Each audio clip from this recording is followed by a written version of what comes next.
Жақсы адамның жақсылығын айтқын, мейірленсін. Бірақ жағымпазданып өтірік мақтама.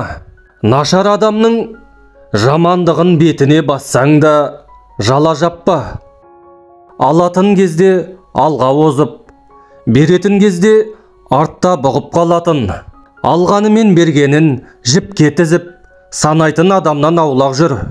Ондай адамнан құтылудың өзі үлкен олжа. Ойлы бастық ұқыпты қызметкерді адам етеді. Ойсыз бастық оқып келген маманды надан етеді. Бағың жанып, тасың өрге домаласа, арзан қол достар мен дұшпандарың көбейет. Арпалысып жүріп алған абырой өмірдің ең шырын рахаты. Әділет қашанда жеңеді, ол кешіксе де келмей қоймайды. Ханның еркесі болғанша жігіттің серкесі бол.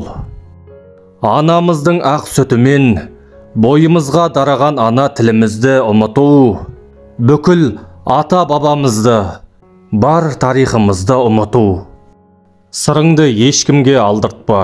Екі елі аузыңа сыймаған сөз өзгенің 32 тісінің арасына тіптен сыймайды.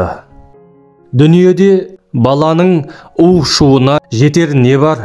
Одан асқан сазды әуен ойлап табу мүмкін емес. Қыздың намысын ер азамат қорғауы парыз. Ананы ардақтаған, қызды қадірлеген еркек заты ғана азамат атына лайық. Әйтпесе шалбарды кім кимейді дейсің. Сені сыйлаған жерге қайта-қайта жылтыңдап бара берме.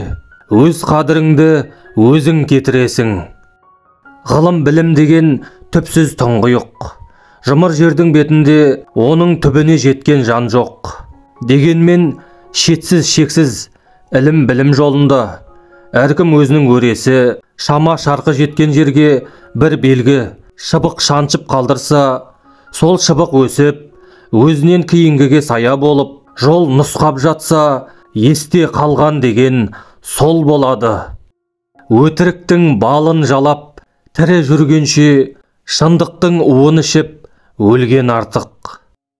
Жауға жаныңды берсең де, сырыңды бермегін.